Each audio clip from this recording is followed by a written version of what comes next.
Hello there, ladies and gentlemen. I am Tealdrick Bolton, the host of today's show, and today's show is a little show I like to call Let's Break It, a show where I look at games from all across the gaming networks and gaming stratospheres and show you magical, majestic, scientifical, and downright evil and stupid ways to absolutely destroy their intended purpose uses. In today's episode, we are going to be running a tasty little exploit. But before I get into the exploit itself, I must give out a quick little statement here about today's exploit. During the filming process, I ended up having to use cheat codes because it took me about 8 attempts to get the damn thing working, as in the game itself, not the exploit. And I was running low on time, so went, oh bugger it, and just turned on cheat codes. So I didn't have to really care about the sim himself. Spoilers, the sim is a he. Anyway, so with that out of the way, let us get into today's exploit. So the very first thing you're going to want to do to get this exploit set up and running is the first thing you're going to want to do in any sim save file, and that is make your sim, your character, your hero of today's story. Now we have my sim here on screen right about now-ish. His name is Daniel McIntosh, a proper Scottish name, and you should be able to see that on the top of the screen there. Now I've got him set up to be an adventurous, outdoor loving loner person, right? Sole ambition in life is he wants to be the best goddamn fisherman you've ever seen, right? He likes to fish and he likes to cook, and that's basically it for our friend Daniel McIntosh. And as you can also very clearly see in our sim, he has just the most delightful sense in fashion and style. I mean, just look at that mishmash shirt and jean combo. Oh baby, that makes Jimmy Choo jealous. So anyway, moving swiftly on. Now that you have your character created and alive and living and personalised, when you boot into the game, assuming you have the Seasons DLC, which you may or may not want, the game will ask you to choose a season, as displayed on screen here. This little thing will show up. Now, I would recommend starting this exploit in the spring, as it gives you plenty of time to get things up and running should you bugger it up a couple of times, which is doable. It's a surprisingly easy exploit, but also quite an easy exploit to completely and totally mince. Don't worry if you don't have the Seasons DLC. If you don't have it, that actually makes your life a little bit easier. The only DLC that is completely required for this exploit is going to be the Island Living DLC. I nearly called it Island Adventure. Thanks, Jungle Adventure. God damn, are EA uncreative with their names these days. But yeah, the Island Living DLC is the only one that is fully mandatory, as we're going to be using the world from it in today's exploit, that world being known as Sulani. So, here in the next bit of the scene here, you'll have chosen your season, and you're now going to want to be choosing a world to live in. Now, excuse me. Personally, I went with Newcrest because it happens to be a rather good place to get this exploit set up off the ground, kicking, screaming, crying, punching, all the loudness of a newborn baby would require, as this is a brand spanking new exploit and therefore it must be treated like a brand spanking new baby. And by that I mean thrown swiftly out of a crib and taught how to fly. So, please don't do that to your children or you will go to prison. So, yeah. So, choose whatever locale you would like to live in. Again, I went with Newcrest. So when you choose the world, it will ask you to pick a lot. I would recommend in Newcrest there are 2 rather small little lots up at the top left hand corner. I would recommend either of those. Because directly across the street from those 2 lots is a little pond that you can fish from, and fishing is quite a key component in today's exploit. So if you're following along entirely with what I'm doing here, then you're going to want to go with one of those 2. Of course, anywhere that you know has a nearby fishing location in the game will in fact do. So, once you've loaded onto your lot with your sim, the first thing you're going to want to do is you're going to want to enter into build mode. For those of you who are new to the Sims, build mode is at the top right of your screen, sort of mid right. It's a big button, and it's got a great big hammer and a great big wrench. That's its icon, right? So, I have actually handily circled and arrowed it on the screen for you so you can see exactly which button I am talking about, in case my description of it was lacking. So, assuming that you've managed to click on that correctly, you should now be seeing the same screen as me. Well, you can't see the screen that I can see because of how I've edited this, but don't worry about it. I want you to navigate in build mode to the terrain tool. It looks like a little shovel. It'll be in the bottom left, but just kind of look around. You'll find it eventually. It can be a bit tricky to find, but don't worry. And once you're in there, you want to use your terrain tools to make a great big hole. A great big, huge, rather fun shaped just hole on your lot. Great big hole. Just chasm, if you will. Right? And then you're going to want to jump over to your pond tool, or your water tools. And you're going to want to fill your big, funky, sexy, lovely death hole with water. So it's no longer a pit of death, it's a pit of water. And that will turn it into a pond. Or as I prefer to call it, a sexy fish pit. So with your sexy fish pit set up, what you're going to want to do is you're going to want to go into water decorations, if I remember rightly, and click on the fishing allowed sign and fire that into your pond. Assuming you've done everything correctly, you should have something along the lines of this on your screen, only yours should look infinitely better because you'll have put more time into it than I did. So, as I said, the only thing that is really important in your pond is the water and your fishing allowed sign. It is a little sign that goes inside of your pond. It's got a great big fish on it. It's not hard to miss. It's actually quite a challenge to not see it or find it. You're going to want to throw one of those into your pond, as I stated.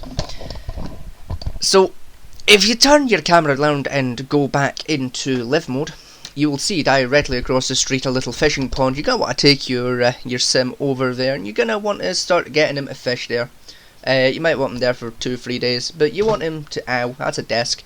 You want him to be sat fishing until he gets to at least level 4 of the fishing skill, at the absolute lowest. Level 6 makes this a lot more comfier, but level 4 it's a good point to get you started with. Level 6 though, much comfier. But the choice is absolutely yours. You can go into this fresh in fishing skill and suffer, but it's, like I said, up to you. So, any fish that you happen to catch from this fishing pond in your journey to level 4 or higher fishing skill have two options to them. You can either keep hold of them for the time being to make fishing quicker later on, because you can use them as baits when you hit level 3, or you can sell them instantly to get a little bit of cash. Now, I ended up going with the sell them for cash option, because I forgot bait speeds up the fishing process somehow. But not to worry. So, now that your sim has gotten themselves up to a fishing level skill of 4 or higher, what you're going to want to do is you're going to want to open your sim's phone, and you're going to want to book a vacation for them to the island of Solani. Now, a big thing that helps is before you do that, or even before you start running this exploit, is go into the Manage Worlds tab, go into Solani, and you are looking for a little island called Key Point, and you want to set that to be a rental lot as opposed to a residential lot, because that means you can then hold holidays there. So anyway, maybe put a hut on it or something, whatever you really like, make it look pretty. So once you've done that, come back to your save file, pick your sim, book holiday for them, pick Key Point Island, or sorry, just Key Point, my apologies.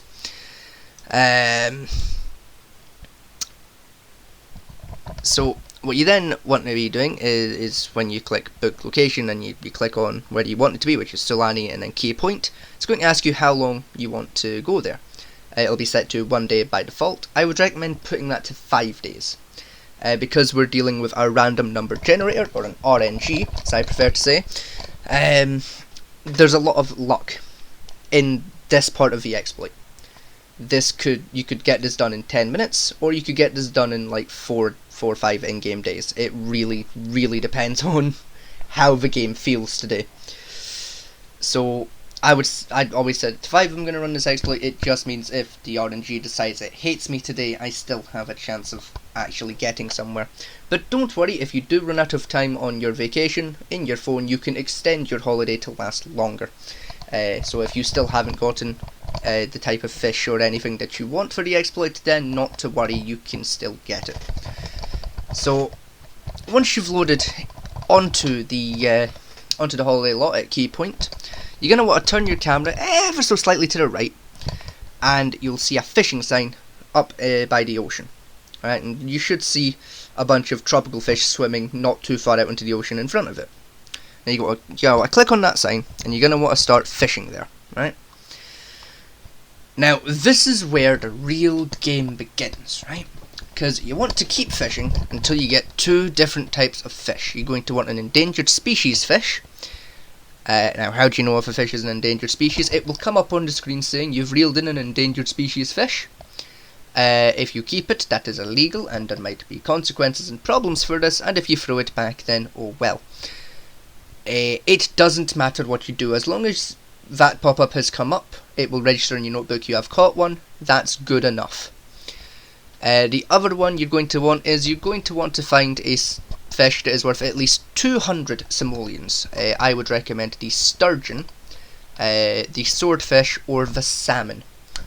Either of those 3 will work wonders for this exploit. Little bonus tip here for those of you who are a little bit new to The Sims 4. If you happen to get this little phone call that's on your screen here, never pick the money option. It is a goddamn headache. Go with the what's the catch option. You get 2.5 grand right there and then, and don't have to put up with the... Well, entertaining's not the word for it, we'll just call it bollock of an experience of saying money. I won't spoil what happens when you say money, I'll just let you find out for yourselves. Because at least one of you mad sons of bitches are going to click the money option just to be that guy. And then you're going to regret it, and it's going to be funny. So, now that you have caught your 2 fish, right, back onto the main exploit, now you've caught your 2 fish, you want to go back to your home lot where you built your pond, back to your lovely sexy fish hole. Yes, I'm going to keep calling it a lovely sexy fish hole because that's funny. And yeah, back to your fish hole, and you want to click on your fishing allowed sign in your sexy fish hole, and you want to choose the stock pond with fish option. It is here on the screen. You will then be presented with this here menu, and in this here menu you will see a whole shit ton of fish.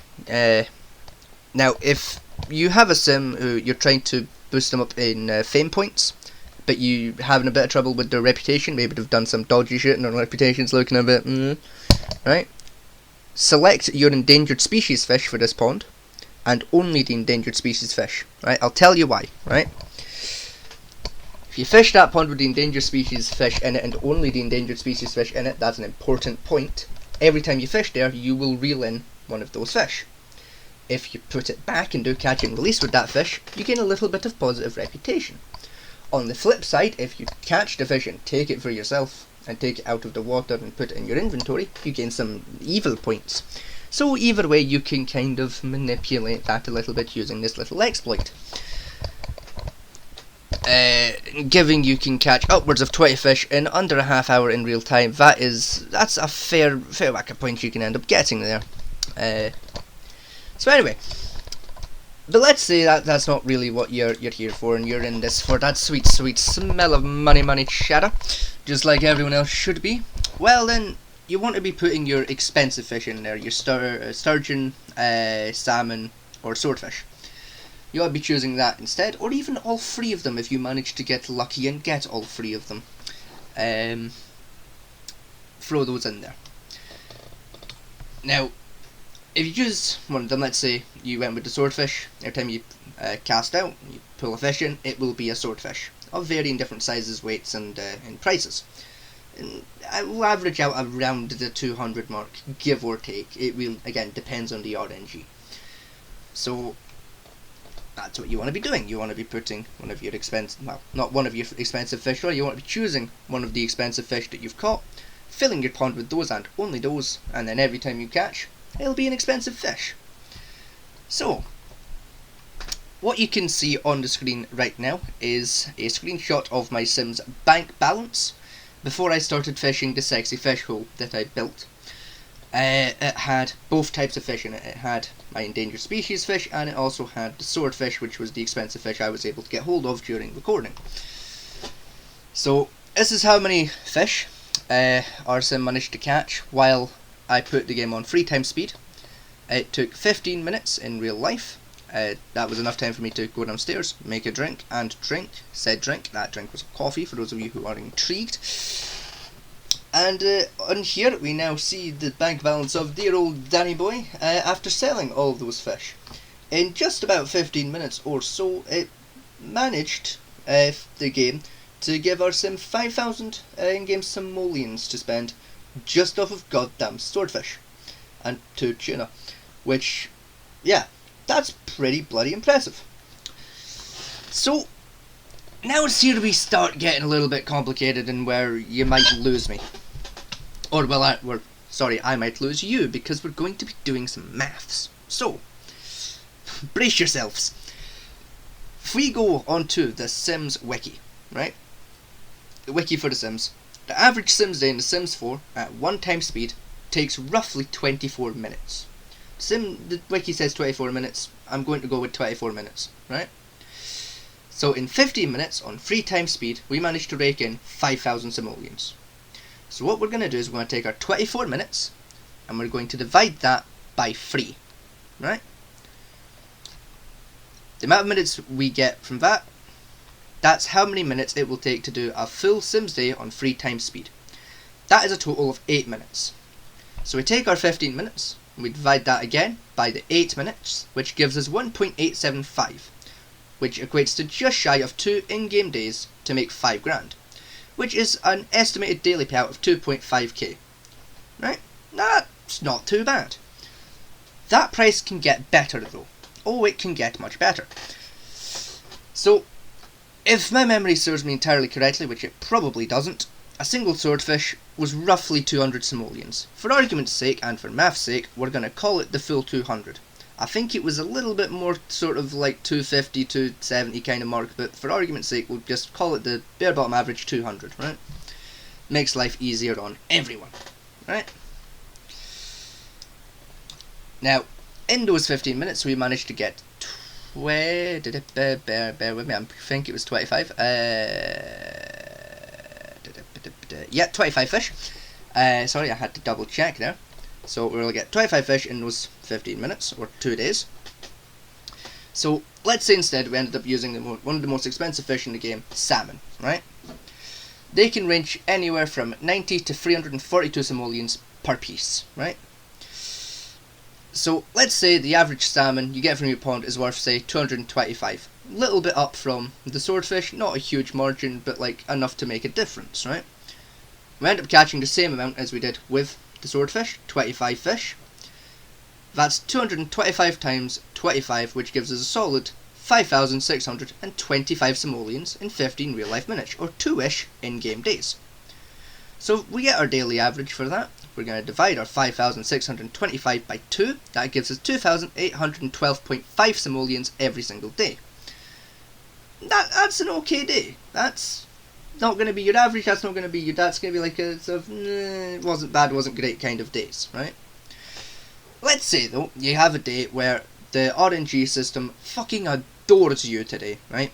And you get nothing but max level fish, right? Max value, $300 fish, right? That's a considerably higher amount. I didn't end up doing the maths for it because I got way too tired to actually do the maths, but it is still a rather silly number if you think about it for long enough. That's, what, 300 times 25. I can do the maths right now because I've made myself curious.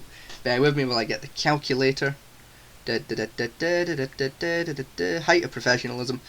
300 times 25. That's 7.5 grand for 2 days' work. So what you would then want to do is you would take your 7.5 grand, you divide that by 2. That's 3,750 simoleons for a single day's work. That's pretty good. Pretty good. Right? This isn't my most OP exploit, I will be honest with you, but hey, we gotta start somewhere. It's the first episode, I'm letting you in easy here. So, you may be, well, some of you may be thinking to yourselves, Tealdric, O Lord Master and Commander of my fluttering loins, why would I want to run this exploit? There are so many other exploits that are more profitable. Well, let me tell you why you want to run this exploit, right? A, this exploit is brand spanking new, fresh, just, you know, it's only just been kind of put together by myself here. I've been thinking about this since the pawn tool was announced as a thing. Dear God, I've been thinking about it a lot, waiting for that update to come out, which was only a few days ago as of recording this. Excuse me. And, yeah, so the other reason that you want to be running this exploit is because if you're only running high-level, high-profit exploits all the time in all of your games, it's going to get boring real quick. Sometimes you want to mix it up a little bit, go with something. It's less profitable, but it's interesting. It's an interesting way of making silly amounts of money. You're not making ridiculous money, but you're still making silly money for what you're putting in effort-wise. So, that brings us to the end of the exploit. And our exploiting matters, and I want to thank all of you at home who are listening right now to me ramble on. I especially want to thank those of you who sat through the mathematics section. I remember from school, math was bloody boring back then, and it still is now, but sometimes you've got to just grit your teeth and bear it. So thank you all who stuck around to listen to me ramble about that for 5-10 minutes. And thank you even more to those of you who have stuck around for the entire 20 odd minutes we've been recording for, listening to me ramble on about The Sims. Now, I have to ask all of you to like and subscribe and all that internety shit, and to remember to stay tuned to the channel. I have a few more exploits in store for The Sims 4, and I promise these ones are much, much more profitable than this one. This is the entry-level exploit, the beginner's exploit for The Sims 4, if you will. I have other ones that are a little more complicated, but much, much, much more profitable, that I think some of you will really, really enjoy seeing. There's a couple more, like a couple other games that I'm looking to do some exploit runs in. So until those videos are made, and until you all hear my lovely and sexy voice once again, I have been your host, Tealdric Bolton, and this has been Let's Break. I'll see you all the next time.